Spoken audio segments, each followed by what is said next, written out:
Well, Erik ten Hag is gonna hate to defend Rasmus Hojlund in front of the media after lots of criticism came in from the fans of Manchester United why they went ahead to sign a player injured and he might not even feature into the game of Wolverhampton Wanderers. Erik ten Hag has gone ahead and threw in defense for the 20-year-old Danish striker. Welcome to United Matters channel. Good morning. Hope you guys really having a fantastic day. It's a Wednesday and hope we are really ready to rumble. Rokan David is my name. You can as well call me already. Smash the like button close to 400 times and don't forget to subscribe to this channel so as not to miss out on stories that we do upload in here on a daily. And how do you subscribe to this channel? You go into the lower right bottom corner. There is a black button that has the word subscribe. After smashing the black button, hit the notification bell. That will enable you to get notified every time we upload a video onto our YouTube channel. Now, we are talking Facundo Pellistri. Some Italian side trying to push for a move to sign him, looking like very many options are really coming in through. Having had a very huge climax of the preseason, very many clubs are really lining up or queuing up to sign Facundo Pellistri. And lastly, we talk about the game of Wolverhampton Wanderers versus Manchester United, because in the due course of the night that really late today's morning, news was put out by the website of Wolverhampton Wanderers that the manager Lopetegui has gone ahead to part ways with Wolverhampton Wanderers. And what does that mean to Manchester United, because you're playing this team on a Monday? So let's go on with what really sparked off this story of Erik ten Hag to come out through to defend the newly signed player of Manchester United. Now, it was Samuel Lucas who broke the story on Saturday after Rasmus Hojlund was unveiled as a United player that he was signed with a back injury that he picked up during the preseason. Now, when he came for the first part of the medical, they really noticed that there is something irregular into his back, and he was really drove to London to see that they obviously see how big this injury was, and it looks like they looked at it as something minute and returned past the medical, and he was unveiled as a United player. But yesterday, you saw the story I brought you, that there is a very huge scare in the side of Manchester United this season that Rasmus Hojlund is going to debut at Man United. He might not be able to play 2 games a season, 2 games a week, because of the back injury that he's really having that needs some rest. And if at all it's not taken care of it well, it might affect the entire career of the third signing of Arsenal this summer, who happens to be Rasmus Hojlund. Now, lots of people are going to hate to throw into their thoughts, and Erik ten Hag himself was talking to the Football Daily at Sky Sports, and he said the following. He said, "It's hard to say how it will develop, but I think he's making good progress. We have to see day by day." Now, ten Hag is issuing in what we call a defense. And why is he issuing in the defense? You know, at United, the only person that can obviously come out and really speak and the fans give him a benefit of doubt is Erik ten Hag, and that's why the board brought him in to obviously do this interview and obviously defend the board and the player, because Erik ten Hag has nowhere to be blamed, because for him, he wanted the player, but if the player failed the medical, ten Hag is not a physio. He's not a medic to come out and obviously confirm the medical process of Rasmus Hojlund. So it all fires back to the board, and ten Hag had to come out and obviously defend the board in the public eye onto the progress of Rasmus Hojlund. And we all know that he's injured, and sorry about that. and he might not be part of the United team that's going to take part into the game of Wolverhampton Wanderers on Monday in the Premier League. So we'll wait and see how that pans out. But Ten Hag is talking about him making some good progress, and you never know, he might show up when you're playing Tottenham Hotspur at the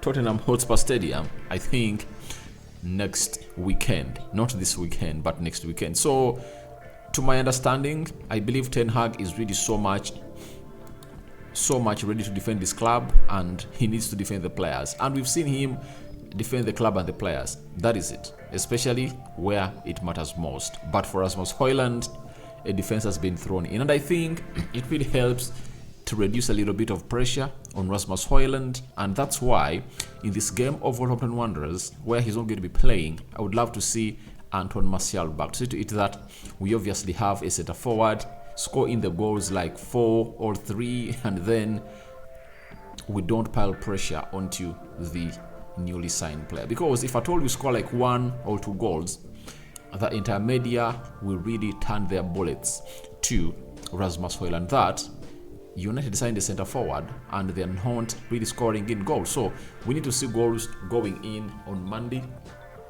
at Old Trafford to obviously get the player off the pressure. Now, you are going to obviously know that we are really one of the concrete sources when it comes to this news. Remember, I've already told you that United started talking to Rasmus Hojlund in March when he went to the international break, because that's when the story really broke. And even Rasmus Hojlund today has gone ahead and obviously issued to us when this deal really started happening between Manchester United and Atalanta to convince him to come and play for Man United. He said it started to move in March after the international matches, but there is a long way between interest and action. So it only really started when they said they wanted to do an offer for me. So in March, after the international friendlies, that was around 18th, 19th, that's when United started to make the movement. They showed interest in the player, and Ten Hag had already made up his mind that he needs 2 centre forwards, Harry Kane and Rasmus Hojlund. But unlucky enough, he just went ahead to get in Rasmus Hojlund, and he's injured. But all in all, I really anticipate that's going to turn into one of the best players in the world. And trust me, the yardist, we've gone ahead to say it, might bite us in the ass in the coming seasons. Because if we bought Rasmus Hojlund, who had scored 9 goals for that amount of money, obviously a team will come out and really say, United, you bought a player who scored 9 goals in the league for 72 million pounds. Now, the player going in for like this other Irish guy that plays for Brighton, Ivan Ferguson. If at all he scores close to 20 goals, then they'll call in for 100 million pounds for the lad, because they believe that we can spend a lot. And I really believe if these signs really show up and obviously keep us in the Champions League and obviously get in more money next season, then we might be able in that ilk to sign those players. Let's talk about Facundo Pellistri. A story has been really issued by the Nazalianal. Oh my God. And it's coming in from his country of origin, that is Uruguay, that Bologna are working to sign Facundo Pellistri. Manchester United are open to a loan.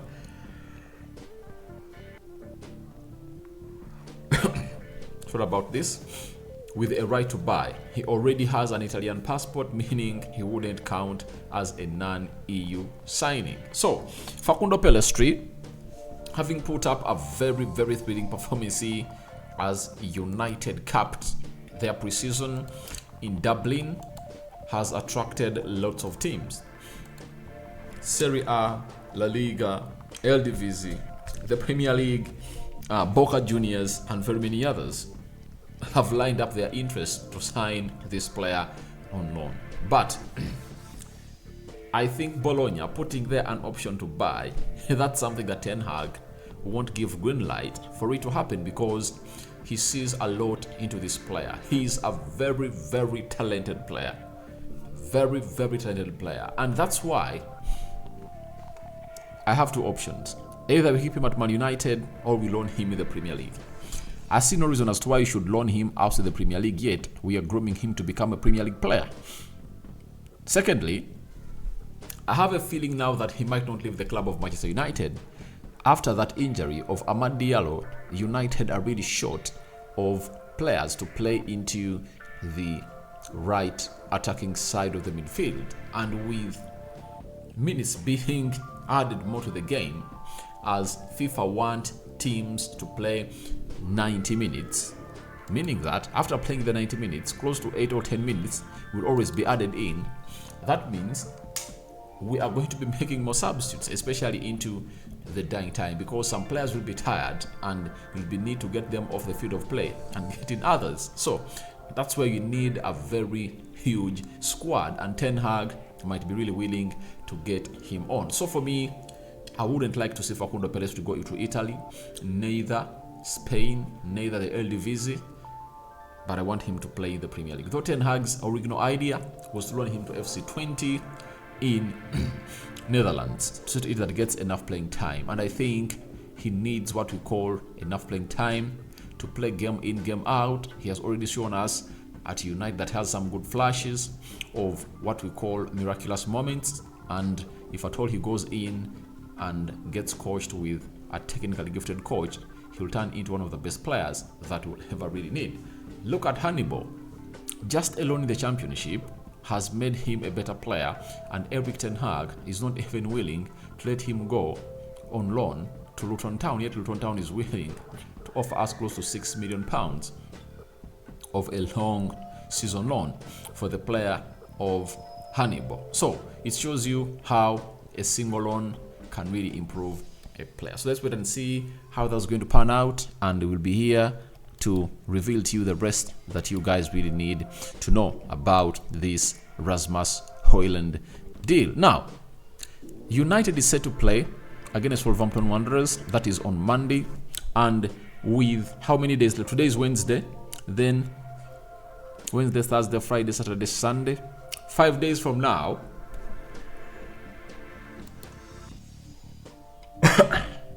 United will be playing Wolverhampton Wanderers at Old Trafford, and guess what? Wolverhampton Wanderers have gone ahead to obviously part ways with their manager, that is Lopetegui, and the reason has been they made false promises to the manager that they are going to sign players. Remember, they're into the relegation zone. When he came in through after the World Cup, he got hold of the team and kept them in the league, and they never fulfilled the promises they made to the manager, that is Lopetegui. And after not fulfilling the promises, Lopetegui has told them, I can't be the manager of Wolverhampton Wanderers. I'm going to hate to quit. Now, what does it mean? Will there be what we call a new manager bounce? I don't see a new manager bounce at Old Trafford. If we are going to play at the stadium, it would have made some sense, but at Old Trafford, I don't see any manager bounce. I believe that it's only going to act in our favor to obviously beat them hands down, because Lopetegui is a very good manager. You cannot really dispute his knowledge as far as football is concerned, and he is an elite coach. Now, him leaving now obviously goes ahead to destabilize the mentality of the players of Wolverhampton Wanderers, and them coming to Old Trafford knowing that this is a fortress, they are going to obviously fall onto our sword. So I think it's just going to ease in our game. So guys, your thoughts on Ten Hag defending Rasmus Hojlund are welcome in the comment section below. What do you make about Facundo Pellistri, Bologna wanting to sign him on a longer season with an option to buy? Should United sell him or just retain him or loan him with an option to buy? And lastly, what do you make about the game of Wolverhampton Wanderers, our Premier League first game at Old Trafford, after the manager has gone ahead to throw in the towel just 5 days to the kickstart of the Premier League? I sign out for now. See you later. I cover you all in the precious blood of Jesus Christ. May the living true God bless you abundantly. My Muslim viewers and subscribers, Barakallahu fikum. Ciao, ciao. Good morning.